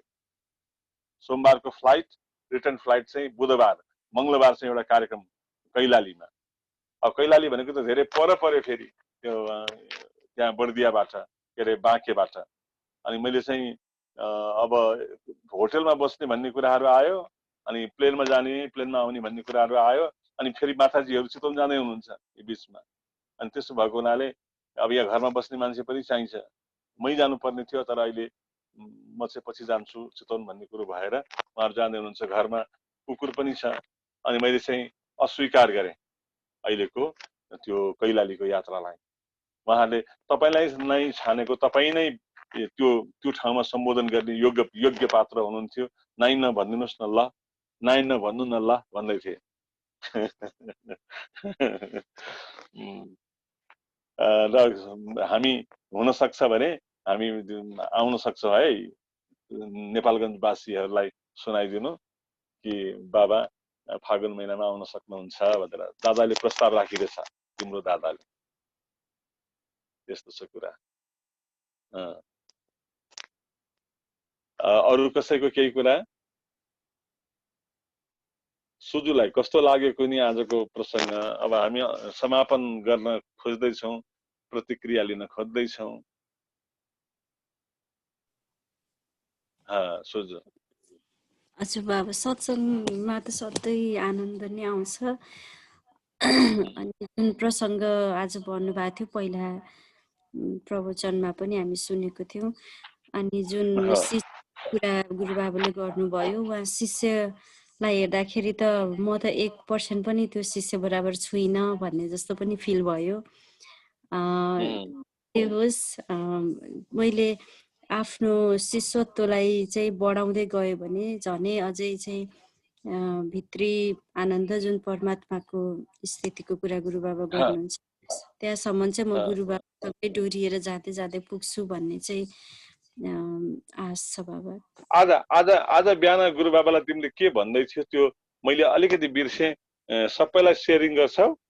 के भन्दै थियौ? मैले त अहिले बिहान ध्यानको कुरा गर्दै थिएँ सायद। आज जुन 5 बजेदेखि 6 बजेको जुन बिहानको सत्सङ्ग थियो, बिहानको साधना, त्यसमा चाहिँ 1 मिनट यो करिनाहरूलाई देखिरहेको छैन मैले बिहानको त्यो 1 घण्टाको बसाइमा। हुनसक्छ उता होम आदि हुन्छ होला आश्रममा, त्यही अलिकति समय यताउता पारेर 1 घण्टाको बसाइ मसँग बस्ने कोसिस गरेर मैले करिना माध्यम नेपालगञ्जलाई भने। होइन बाबा, आएको थिएँ बाबा, हजुर मेरो नाम लिनु भएको थिएन, म आएको थिएँ। मलाई थाहा थिएन बाबा, यो नाम चाहिँ थाहा थिएन। आजबाट चाहिँ आज थाहा पाएको, आजबाट म नियमित हुन्छु बाबा। तिमी होम गर्न गइराखेको छौ पल्लो आश्रममा गइरहेको छौ? बाबा अहिले पिरियड चलिरहेको थियो, गएन। ओके ल, ठिकै छ ल। अब निरन्तरता देऊ सुझा आफ्नो कुरालाई। त्यो बिहान अनुभूति अलिकति सेयर चाहन्छु सबैजनासँग। बिहान चाहिँ 10-15 मिनट जति चाहिँ म गुरुबाबाको सत्सङ्गमा बस्दै म चाहिँ कहाँ हराएँ, कता गएँ, कहाँ पुगेँ के पनि थाहा छैन। पछि चाहिँ जब होसमा आएँ त्यतिखेर त्यो के हो मलाई थाहा छैन, I was totally not there जस्तो थियो। अनि लास्टमा मात्र एकैचोटि होस आउँदाखेरि चाहिँ त्यो कार्यक्रम ठ्याक्कै अन्त्य भइराखेको रहेछ। अनि त्यो बिचको ग्याप, त्यसपछि म आफ्नो बडीको पोस्चरहरू हेरेँ। त्यो बडीको पोस्चर चाहिँ जस्तो ध्यानमा स्ट्रेट त्यो भर्टिब्रा गरेर जसरी हामी ध्यानमा बस्छौँ त्यो नै पोस्चर थियो। भनेपछि अब के भयो होला भनेर म गुरु बाबालाई चाहिँ सेयर गरेको थिएँ बाबा। अनि हजुरले चाहिँ त्यो ट्रान्सडेन्टको अवस्था हो भनेर भन्नुभएपछि चाहिँ मलाई अलिकति क्लियर भयो बाबा। त्यो चाहिँ that is called the state of transcendental state भन्छ त्यसलाई क्या, भावातीत अवस्था। त्यो भावातीत अवस्थामा म कहाँ छु, त्यो कुन स्थान हो, ठ्याक्कै त्यो मस्तिष्कले काम गर्दैन एकछिन, तर पछि फेरि नर्मल हुन्छ। भावातीत भनेको ध्यानकै अवस्था हो, फेरि त्यो नराम्रो अवस्था हो, राम्रो भएको हो। ल अब last but not the least एकजना कोही लास्ट अरू एड गर्न चाहन्छु गर। मैले त्यही भएर जहिले पनि गुरु बाबाको आजको जुन अघिको प्रसङ्ग थियो सद्गुरुसँगको मिलनको, म जहिले पनि त्यही नै गुरु बाबालाई जहिले पनि भन्छु, गुरु बाबा हामी चाहिँ हजुरकै स्थितिमा पुग्न चाहन्छौँ, हामी पनि त्यही स्थिति फिल गर्न चाहन्छौँ जुन चाहिँ हजुरले गरिरहनु भएको छ। त्यही भएर हामीलाई डोर्याएर हामीले बिचमा हामी त संसारमा छौँ, कहिले भड्किन्छौँ, कहिले के गर्छौँ, कहिले राम्ररी ध्यान गर्न पाउँछौँ, कहिले पाउँदा पनि पाउँदैनौँ। तर जे जस्तो स्थिति भए पनि अहिले जसरी हामीलाई चाहिँ च्याप्प समातेर डोर्याइ आफ्नो बाटोमा लग्दै हुनुहुन्छ, त्यो चाहिँ हामी बिर्स्यौँ भने पनि हामीलाई चाहिँ तानिकन लिएर आउनु है भनेर म जहिले पनि गुरु बाबालाई यो रिक्वेस्ट गरिरहेको हुन्छु। र मैले त्यो हरपल पाएको छु, जे मैले रिक्वेस्ट गरेको छु त्यो गुरुदेवबाट मैले पाएको छु। त्यसको लागि म एकदमै कृतज्ञता पनि व्यक्त गर्दै मेरो भनाइ यति नै राख्छु बाबा। तिमीले भनेको कुरामा एउटा कुरा थपौँ। एउटा शिष्यलाई मैले 2 दिन अगाडि के भनेको थिएँ भने, हेर तिम्रो स्थिति कस्तो छ भने चिप्लिँदै पर पुग्छ, मैले स्वाट तानेर ल्याउनुपर्छ फेरि, अनि फेरि चिप्लिँदै फेरि पर खस्ने ठाउँमा पुग्छ, अनि फेरि स्वाट पारेर तानेर ल्याउनुपर्छ भनेर एउटा चेली अहिले बाहिर गएकी छिन्, राधाले मुसुम हाँस्दै छिन्, राधाले बुझिनु होला। फेरि चिप्लिँदै गयो, फेरि स्वाट पारेर तान्नुपर्छ त्यसलाई भनेर चाहिँ अहिले 3 दिनलाई पनि मैले आउनु है यसमा सत्सङ्गमा भनेको थिएँ। अब देखेको चाहिँ छैन मैले तिमीलाई अहिले। त्यसो कोही चेलाचेलीहरूलाई चिप्लिँदै जान्छ नि, स्वाट पारेर तान्ने काम चाहिँ मैले गरिरहेको छु, ढुक्क बनाएर सुझा त्यो यताउता आफ्नो ट्र्याक हुन थालेपछि तानिहाल्छु, फेरि तानिहाल्छु, जसरी भए पनि तान्छु। अब मैले भने last but not the least एकजना, मलाई त सत्सङ्ग छोड्नै मन छैन, रातभरि बस्न पनि मन छ अहिले। अमेरिकादेखि छन् मान्छेहरू, अनि हाँसिरहेको छ रञ्जिता। ल रञ्जिताले नै भन कस्तो फिलिङ भयो आज, बिहानको ध्यानमा बस्न पाएको छ कि छैन, त्यस्तै कुराहरू। Last but not the list. नमन सबैजनालाई, बाबालाई। यस्तो आनन्द भइरहेको छ, सुनिरहँ उठ्दै नउठौँ जस्तो भइरहेछ। 11 बज्न लाग्यो, खाना बनाउने टाइम भइसक्यो, बाबु भोकाइसक्यो, मलाई उठ्नै मन छैन यहाँबाट। यस्तो मजा भएको छ बाबा। अनि जहिले पनि अगाडिको अलिकति रोकिएको थियो, फेरि सुरुबाट भन्न त्यो कुरालाई।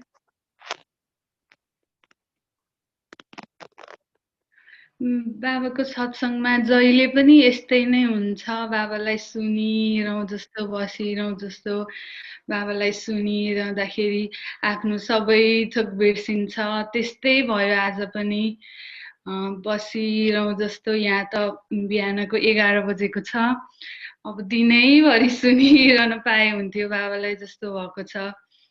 एकदम मजा भएको छ बाबा, आनन्द आयो।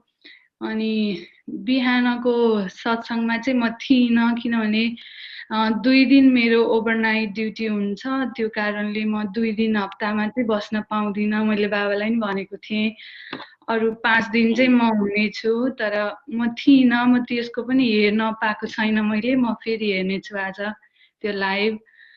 अनि मैले 2 दिन हेरेँ, 2 दिन चाहिँ बिहानको हेरेँ, थिएँ पनि म। अनि 3 दिन भयो होइन बाबा स्टार्ट भएको? मेरो 1 दिनको छुटेको छ, आज बिहानको, त्यहाँको बिहानको। अनि म फेरि हेर्नेछु। यो सत्सङ्गबाट, यो लाइभबाट फेरि बाबालाई कनेक्ट हुने अवसर मिल्छ हामीलाई। हामी त टाढा छौँ, अनि यो प्रोग्रामहरू भएन भने हामी हराइहाल्ने रहेछौँ क्या। अनि यताउति कति धेरै काम व्यवहारहरू हुन्छ, फेरि यतैतिर यतै एकरो लागिहाल्ने रहेछौँ। अनि यो प्रोग्राममा लाइभ सत्सङ्ग अनि बाबासँग कुराकानी भए मात्रै पनि अलिकति हाम्रो कनेक्ट भइहाल्छौँ। अनि म त साधक हुँ नि त, मेरो त त्यो बाटो होइन, दायाँ बायाँमा लाग्नु हुँदैन, आफ्नो बाटोमा हिँड्नुपर्छ भन्ने सम्झना भइरहन्छ अनि आफू पनि आनन्दित भइरहने। अनि जसरी भए पनि एकछिन त ध्यानमा जसरी पनि बस्नुपर्छ भन्ने आउँछ के भित्रैबाट।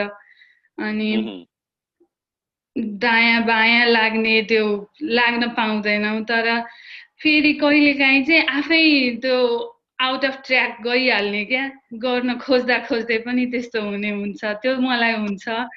अनि अर्को कुरा, बाबा म त यति लामो समय भइसक्यो बाबासँग जोडेको, तर जहिले पनि आफ्नै स्वार्थ खोज्दै आफ्नै बाटो मात्रै हिँडेको छौँ हामीले, हिँडेको छु मैले। अनि तैपनि कति कहाँ कहाँ व्यवहारमा लस्ट हुँदाखेरि पनि बाबाले के गर्दैछौ, के हुँदैछ भनेर घरि घरि घरि घरि मलाई घचघच्याइरहनुहुन्छ त्यो। अनि फेरि म ट्र्याकमा आउँछु, फेरि म उता जान्छु, फेरि आउँछु। ओहो, त्यो त कति ग्रेट छ बाबा, त्यो म कसरी बयान गरौँ।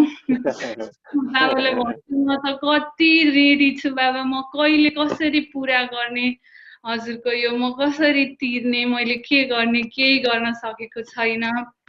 बाबालाई भन्छु म, मलाई त्यस्तै लाग्छ पनि। साँच्चै नै सद्गुरु पाएको भने यस्तै होला, यस्तै अवस्थाले गर्दा होला।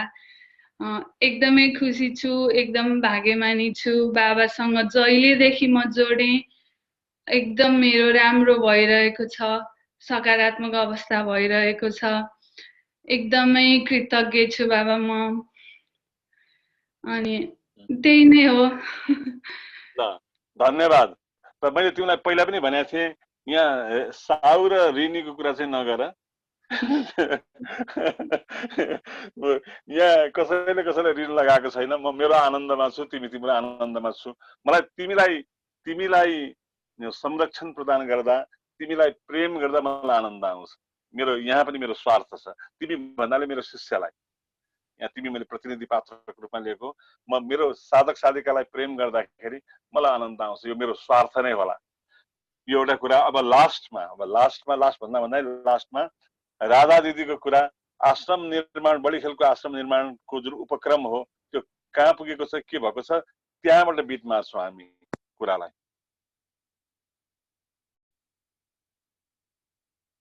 राधा दिदी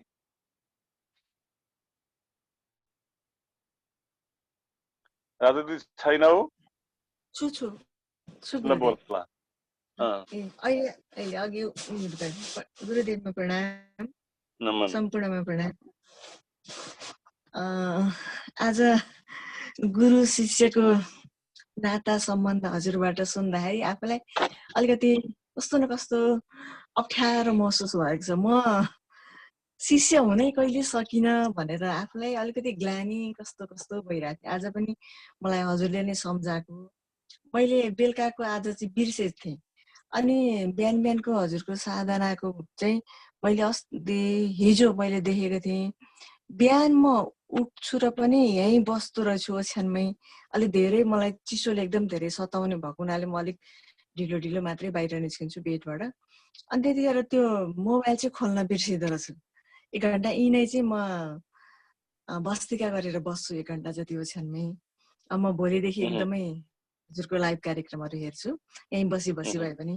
त्यसको लागि म एकदमै क्षमा प्रार्थी छु।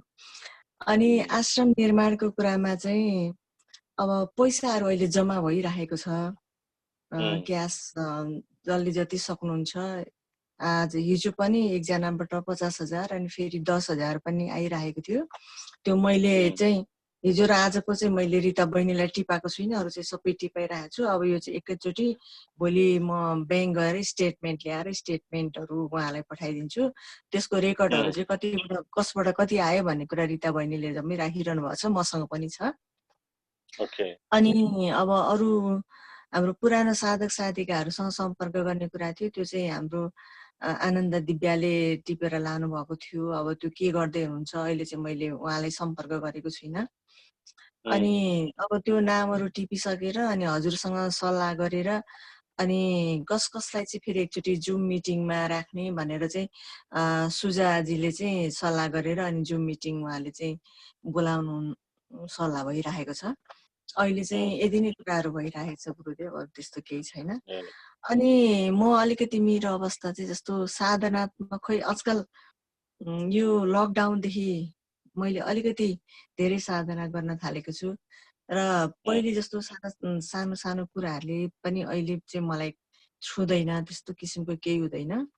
अनि धेरै त्यो टेन्सन हुने, चिन्ता हुने अनि त्यो पनि छैन। शरीरको रोगहरू पनि अहिले एकदमै छैन भनेको जस्तै लाग्छ र सबै उहाँले भने जस्तो मलाई अहिले अलिकति बढी आनन्दको अनुभूति भइरहेको छ गुरुदेव।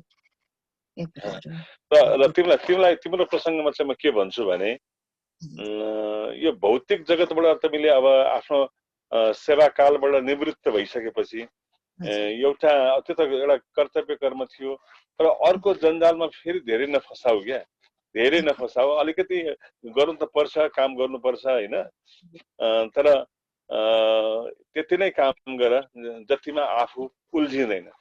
अब तिमी लगभग 60 वर्ष पुगिसकेको मान्छे, लगभग 60 वर्षको हाराहारीमा पुगेको मान्छे होइन, अब समय धेरै छैन, अब बसी बिहालो गर्ने बेला होइन। मैले सबैलाई राधा माध्यम सबैलाई भनेको, यहाँ पदमजी पनि सुन्दै हुनुहुन्छ हामीलाई, पदमजी पनि 60 क्रस गरेको मान्छे हो। अब 60 क्रस गरेकाहरूसँग बहुत थोरै समय छ, त्यो थोरै समयलाई चाहिँ अप्टिमम कोसिस गरेर आफ्नो कल्याण गर्नुपर्छ। कल्याण हुन्छ म भन्दैछु नि, त्यहाँ म छु नि, कल्याण हुन्छ। आत्मकल्याणको लागि अलिकति शरणागति भएर अलिक ध्यानमा डुब्ने हो भने एकदमै यो जीवन सार्थक बन्छ। त्यसमा चाहिँ नठगौँ है, यो अवसर नचुकोस्, यति चाहिँ मैले सजगता र सतर्कता गराउन चाहन्छु राधा माध्यम सबै साधक साथीकाहरूलाई। ओके ल, अब हामीले अब बन्द गर्नुपर्छ। प्रेम सागर अघि सम्राज्ञीको अकाउन्टबाट देखाएको थिएँ मैले, अनि अहिले चाहिँ छ कि छैन, एउटा गुपचुप साधक हो, भ्याइ नभ्याइ भएको छ फेरि प्रेम सागरलाई। अनि अहिले छ भने यसो 2 शब्द बोल, छैन भनेदेखि असीमले बन्द गरिदियो आजको कार्यक्रमलाई 2 शब्द राखेर। छैन प्रेम सागर, बच्चालाई सुताउनु पर्ने होला, गयो बच्चा सुताउनु गयो। अब मन्जु पौडेल लेफ्ट भन्यो, को हो मन्जु पौडेल थाहा पाइएन, तर लेफ्ट भयो। अनि त्यसपछि अब असीमले आजको सँगै छौँ हामी, ऊ र म सँगै छौँ, उता बेडमा ऊ छ, यता बेडमा म छु, उसले सुनिरहेको थियो। हजुरले अब अन्तिम अनि उसले लेफ्ट गरे होला। ओके ल, ठिक छ। अनि त्यसपछि अब असीमले थोरै आफ्नो मन्तव्य राखेर टुङ्ग्याइदियो, क्लोज गरिदियो, इन गरिदियो आजको सत्सङ्गलाई। अनि भोलि बिहान हाम्रो भेट हुन्छ 5 बजे। सुरुवातमा अघि अडियोले अलिकति त्यहाँ के मिलेन, मैले केही सुन्न नि पाइनँ। अनि यहाँ सुजा दिदीले नमन गरेर प्रार्थना गर्न थाल्नु भएपछि चाहिँ त्यसपछि यहाँ सेटिङहरू मिलाउँदा बल्ल मिलेर अनि पछि सुन्न पाएँ। त्यसको लागि क्षमा प्रार्थी छु। साँच्चै भन्दा आज मैले धेरै नै एउटा अर्कै किसिमको अनुभव महसुस गरेँ आज मैले। जब अघि मैले भनिहालेँ, जब त्यो गुरु र शिष्यको जुन मिलनको बेलाको बाबाले जुन त्यसलाई व्याख्या गर्नुभएको थियो, त्यो बेलामा मलाई यस्तो शरीरमा एउटा झन्झनाट भयो। अनि त्यसपछि मलाई एकदम आनन्द आयो। बाबाले आज चाहिँ कन्टिन्यू बोलिदिराख्नु भएको भए हुन्थ्यो जस्तो लागिरहेको थियो। जे होस्, आज गहिरो अनुभव भयो। त्यसको लागि गुरु बाबाप्रति एकदम कृतज्ञ व्यक्त गर्दछु। र हाम्रो अब कोलपुरमा मैले जुन अघि गुरु बाबालाई भने फागुन महिनामा त्यसको लागि पनि अब माइन्ड मेकअप गर्दैछु बाबा। यता अफिसमा पनि अब बिदा मिलाउने सिलसिलामा र यहाँ उपस्थित हुनुभएका साधक साधिकाहरूमा मैले अलि 4-5 दिन अगाडि नै मैले यो लिङ्क मैले सेन्ड गरेको थिएँ ताकि सबैले आफ्नो आफन्तहरूलाई सेयर गरिदिनु होला भन्ने हिसाबले गरेको थिएँ र सबैले गरिदिनु होला, सबैलाई सेयर गरिदिनु होला भन्दै आजको कार्यक्रम गुरु बाबाको आदेशले म यहीँ टुङ्ग्याउन चाहदैछु। धन्यवाद। ल सबैलाई ब्लेसिङ, शुभरात्रि र भोलि बिहान हाम्रो फेरि भेट हुन्छ 5 बजे। इन गर्दै है त मैले। हुन्छ, इन गर्दै।